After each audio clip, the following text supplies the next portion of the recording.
سلامات عزو سلامتنا يبصحكم كبرات تخاتلتي مدبنا راديو سرت نلو معنت دما فقر سوا كساب فورتو سوا تبل صحفتي بإيه اللي قبل استصحفت حد سرزانتا كنقربو لكم هنا مكتتابكم أي فلينا ناب مدبنا مرحكم فقر سوا كساب فورتو سوا اللي قبره صباح نجزاخن كتكدايخن كل نبرتكن أركبو مستبهلنا زبخنايو كساب حجي كاب أمري زهاس سايكونن تليفونات كنكايرن أدراشا جزاوتنا كننغاغرن مريت وقيحو تتاقوال كرن تمتيخن أب جزانيخن تعرفاخ تبالكلا تتاقوال عدغيحون أم نقدتنا فتسوم كي تترفع جزي سريعكن متسا تاريخو بوتاتات كوحيتون متران بعلي حيزكن كخيدي تبلكا تاقوال اسمراون فستيبال كتمتسا خلخن جزانيخن تعرفا كنباها المتشم مريت وقحو عينتنا ولا نحانت دغير سم كيبلنا تبقس كوينو مس نبعتنا ننب استمدبلنا أوتوبوس تسغيلنا ننب جزانا أمريحنا فلما جزا مساعتخو نقل اوان نجزانا كستو كمزجيرو كستو خاء أبسرعيت كمز دقيمة النابلكو كالعلال بجزا كمزي العالجيري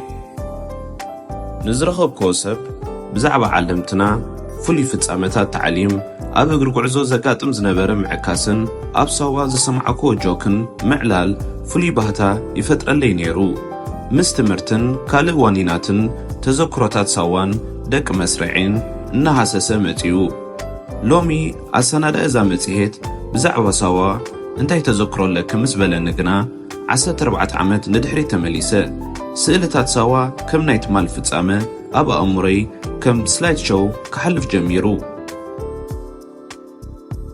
قدمي سوا زورو دحواتي نساوا بتصبو غنبر بحما كالعلوة سميع سلزي فلت كخيط كاللخو زغن عينة فرحي عين برنن كحسو عيدلنيه كاب سدرا بيتي تفلي فلت بزي منباري كاب درو مبقاسنا تحيزة مقباد أبي مزراب سينة اخلون مبلع تحري منيرة أب أوتوبوس تسافيرنا قعزو أبز جمرنا لوان محازاي أب بيتي صبوم زقاتم زحزن فتسامة مسعللتني حسابي كله بزعبات فتسامة كونه نايل على 10 ساعات قعزو إنا دكسنا إنا تسانا أبستو قعزنا لوان بزي زقرمن فتسامة كاب محسابن معلالن حليفنا أبسوا مساعتنا نزقات أمنا نقرات كي حسبنا لينا أوتوبسات أباف دقا هنقرات انداسالساي دوز بلا أغديمن أبتبوتا زبتحا كاب كالزوبا زمتسا دقا أنستيو زحل ماين تحنن أدالين حاليوتن فقرن لقي سنالنا رسيع لكم با كاب أوتوبوس مسوردنا فلما سمعنايو وتهدراوي تقال أبروخ اتبليانيرا نخلنا قر إلاتنا أوز نبرنا كلنا دك أنستيو كنسنا سلمتاي كم دك تبعتيو زتوعنا إلنا قنا قزيكي وصلنا أبساوا كل سب بتبعتاي كم زتوع أستوعلنا شابو دك حنت خلاص كم زي نبرنا أب كل تبرقيت فحفحيلنا أب حيلخا حنتو قال كلاس كان ترخيبكا تحقوسو مجم كقلتو أي خلني أم مسرعخا مساعتخا اتندك مسرعخا زقبرالكا قوابلا مسرعخا قنا نتاقوال كلاسكا مفترعون أي تذكرانيخا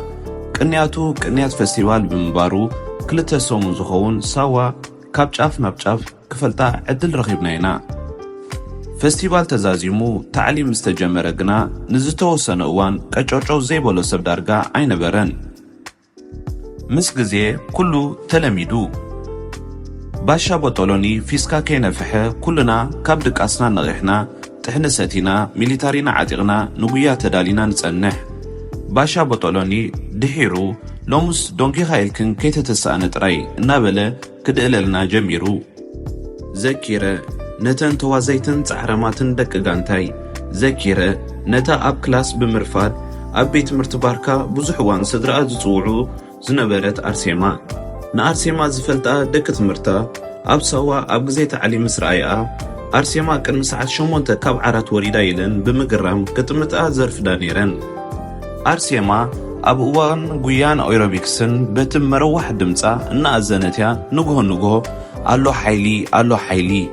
ኣሎ ሞራል ከምኡውን መን ኢኻ ኣንበሳ ዝብልን ካልእን ህቡብ ደርፍታት ተዓሊም መሪሓትና እናደረፈት ንርእሳ ተሐጉሳ ንዓና እውን ሕጉሳት ከም ዝገበረትና ስድራ ቤታ እንተዝሰምዑ ንምእማኑ እምብዛም ዝተጸገሙ ወትሩ ኣብ እዋን ወጋሕታ ካብ ፍርቂ ሰዓት ክሳብ ሰዓት እንገብሮ ዝነበርና ጉያ ኣብ ኣካላዊ ምንቅስቓስ ፍቕሪ ከሕድር ገይሩን እዩ። ድሕሪ ጉያ ንዝቕጽል ምንቅስቓስ ኤሮቢክስ ኣዝዩ የዛንየኒ ካብ ዝነበረ ፍጻሜታት ሳዋ እዩ። ብዙሓት መንስያት ዝገብርኦ ዝነበራ ምንቅስቓስ ብፍላይ ብድሕሪት ኮንካ ክትሪኦ ኣይ ከም እዋን ተዓሊም እምበር ኣዝዩ ዘስሕቐካ። ኣብ እዋን ተዓሊም ዝሰሓቕናዮ መቸም ፍጹም ዝርሳዕ ኣይኮነን። ማን ፊት ክንበሃል ንጸጋም ክንጥወ ጋም ፊት ክንበሃል ገሌና ንጸጋም ገሌና ንየማን ፋሕፋሕ ክንብል ከለና ንዓላሚና ከይተረፈ ብሰሓቕ ዘፍልሖ ዝነበረ ብዙሕ ኣጋጣሚታት ኣሎ። በቃ ሎምስ ከም ደቂ ዛግራ ፋሕ ኣትይወን ኢሉ ከብዱ ክሳብ ዝቖስል ዝስሕቕ ዝነበረ ዓላሚና ኣሚር ከም ዓባሓዊ ኮይኑ ንዝገብረልና ኩሉ ሓንቲ መዓልቲ እውን ስለዘየመስኮንክዎ ወትሩ ዘጣዕሰኒ እዩ። እተን ምንቅስቓስ ኣእዳወን ክቋጻጸራ ዘይክእላ ደቂ መስርዕኻ ኣብ እዋን ተዓሊም ብቕድሜኻ ወይ ብድሕሪኻ ክኾና ኣይትመርጸን ኢኻ። እቲ ምንታይ ኣቑሬን ስለ ዝውድኣኻ። ዘኪረ ንገብርኤላ ጓልተሰነ ኣዝያ ቆማት ብምንባራ ቀላሲት እያ ነይራ። ኣእዳዋ ነዊሕ ብምንባሩ ግና ንምቁጽታሩ ኣዝዩ ትሽገር ነይራ። እተን ብጎድናን ብድሕሪኣን ዝስለፋ ደቂ ጋንታና ሆስፒታል ደኣ ኣይደቀሳን እምበር በቲ ጸልፋሕ ኣእዳዋ ከም ሕሱም ተጀፍሊዐን እየን። ብሰንኪዝን ካልእን ዓኪሰን ገዛ ኣብ ዝውዕላሉ እዋን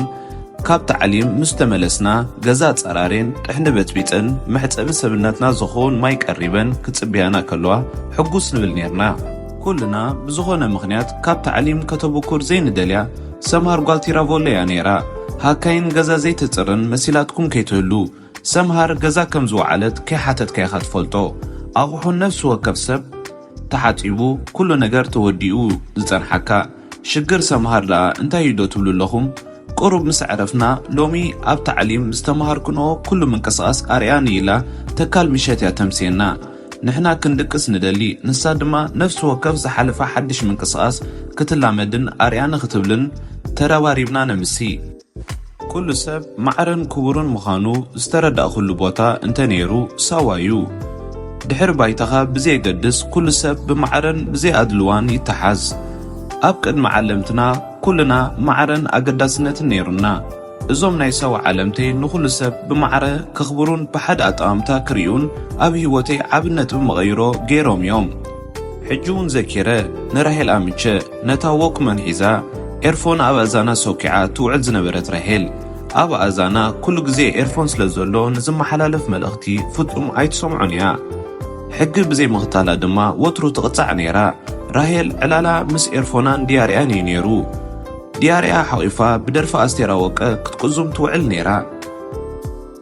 ንኽልተ ዓመት ብዓይና ዘፍቀረቶ ወዲ ኣይ ፍቕራዊ ካሴት ክትህቦ ኣይ ደፊራ ፍቕራ ክትገልጸሉ ንበይና ብደርፊ ኣስቴር ኣወቀ ተሓሚሳ ሕውነታዊ ፍቕሪ ሳዋ ከየስተመቐረቶ እያ ናብ ቦታኣ ተመሊሳ። ዓላሚና ኣሚር ኣምቸ ኣስቴር ኣወቀ እኮ ፍቕሪ ሒዝኒ ኣይፈልጥን እያ ትብል እናበለ እዩ ዝላገጸላ ነይሩ። ሳዋ ልዕሊ ኩሉ ነገር ፍቕሪ እዩ ምሂሩኒ። ደቂ ገዛይ ዘርያን ዝነበራ ፍቕሪ ዛጊት መዳርግቲ ይረኽብ ኩሉን ቁጠባውን ማሕበራውን ድሕሪ ባይትኻ ብዘየገድስ ኣብ ግዜ ሓጎሰይ ክሕጎሳ ክሕለል ከለኹ ከተባባዕኒ ብደገ ኮይኑ ንዝዕዘብ ጋሻ ካብ ሓንቲ ማህፀን ዝወፃና እምበር ካብ በበይኑ ከባቢታት ቅድሚ ሒደት እዋን ዝተኣከበ እየን ኢልካዮ ከመይ ኣቢሉ ክኣምነካ? ሓልዮት ንስኻ ዕረፊ ኣነ ሎሚ ማይ ክወርድ ምግብና ክወፅእ እናተባሃልና ልዕሊ ነብስና ንኻልእ ዘይንፈልጦ ሰብ ምሕላይ ኣብ መሬት ሳዋ ምስ ረገጽና ከይተረዳእካ ኣካል መንነትካ ይኸውን። መራሒት መስርዕ ኮይነ ኣብ ዝተመረጽኩሉ እዋን ሕርብት ይልኒ ነይሩ። ነብሰይ መሪሐ ዘይከኣልኩ ከመይ ኣቢለየ 16 ሰባት ክመርሕ ኢለ ዳርጋ ከይደቆስኪ ሓዲረ። ዝገረመኒ ግና ደቂ መስርዐ ልዕሊ ትጽቢተይ ኩለን ሓላፍነታውያን ነይረን። ርግጸኛ እየ እዘን ኣዋልድ ኣብ ገዝአን ሕንቁቓት ዝወደቐት ማንካ ዘየልዕላ ምንባረን። ኣብ ሳዋ ግና ኩሉ ትፈልጦ ሰብ ፍጹም እዩ ዝቕይረካ። ሓላፍነታዊ ምዃን ምስቲ ሰቲኻ ዘይምኖ ሳዋ ከም ወዝቢ ብጎረርኻ ወሪዱ ምስ ነብስኻዩ ዝወሃደካ ዓለምትና ዘርዩና ዝነበሩ ሓልዮትን ፍቕርን ኣብ ልዕሌና ዘስረጽዎ ናይ ተወዳድርነትን ብሉጽ ኮንካ ናይ ምውፃእ መንፈስ ዓብዩ ኣብ ሳዋ ዝካየድ ዝተፈላለየ ንጥፈታት ተወዳደርቲ ክንከውን ከም ደቂ ኣንስትዮ ኣብ ርእስና ልዑል ተኣማምነት ክህልወና ሓጊዞምና እዮም ኣብ እዋን ውድድራት ሓፈሻዊ ፍልጠት ኣካዳማዊ ትምህርትን ልዕሊ ደቂ ተባዕትዮ ጽብልል ኢልና ክንወፅእ ልዑል ምትብባዕ ዓለምትና ሓደ እኳ ዘይክሕዶ ሓቂ እዩ ተዘክሮ ሳዋ ብዙሕ እዩ ወተሃደራዊ መቕጻዕትታት መማቕርቲ ሳዋ እዩ ነይሩ ሓደ መዓልቲ ዘጋጠመና ክዕለኩም ቡን ኣዝያ ትፈቱ ጓል ገዛና ነይራ ኣብቲ ዝነበርናይ ዕድመ ወልፉ ቡን ዝነበራ እንኮ ጓል ገዛና እያ ነይራ ኣብ ሳዋ ኣባል ዝነበራ ንሓንቲ ጓል ገዛና ሓዋ ሓደ መዓልቲ ኣፍቂዱ ሒዙና ንገዝኡ ይኸይድ ዓላሚና ዝፈቐደልና ግዜ 2 ሰዓታት ጥራይ ነይሩ ኣብቲ ዝኸድናዮ እንዳ ኣባላት ከነዕልልን ቡን ክንሰትን 2 ሰዓት ልዕልቲ ዝፈቐደልና ኣሕሊፍና ሰዓቤን ሕጊ ምጥሓስ ኣጸቢቕና ንፈልጥ ስለ ዝነበርና ካብተን ኣባላት ነዊሕ ስረን ሮጊድ ጎልፎን ተለቂሕና ኢና ናብ ማዓስከርና ተመሊስና ሽዑ ሓፋስ ፈፈው ጎሲምናያ ኩሉ ሰብ ፍቕሪ ሳዋ ክሳብ ፎርቶ ሳዋ እትብል ኣባህላ ይጥቀመላ እዩ ሓቂ እዩ ምስተን ቁፅሪ ቴሌፎናትና ተለዋዊጥና ብዙሕ መብፅዓ ተኣታቲና ዝተፈላለና ደቂ መስርዒ ሎሚ ምስ ሓንቲ ኸብእን እውን ትኸውን ርክብ የብለይን ንሳተን ዘመሃራኒ ፍቕሪ ሓልዮት ምትሕግጋዝ ሓላፍነታዊ ምዃን ግን ክንዮ ፎርቶ ሳዋ ሓሊፉ እዚ ሎሚ ዝኸርዓሉን ዝሕበነሉን ሰናይ ባህርያተይ ኣብ ሳዋ ዘጥረኽቦ ፍሉይ ህያብ ኢናዓይ እምበኣርከስ ተኸታተልቲ መደብና ራድዮ ሰረት ንሎም ዓንቲ ሒዝናልኩም መጺና ዝነበርና ሓጻር ዛንታ ፍቕሪ ሳዋ ክሳብ ፎርቶ ሳዋ ትብል እያ ነይራ ክሳብ መጠረሽታ ጽኒኢልኩም ዝተኸታተልኩምና እናመስገንና ሰሰናይ ንምነየልኩም ሼር ላይክ ሳብስክራይብ ብምግባር ኣተባብዑና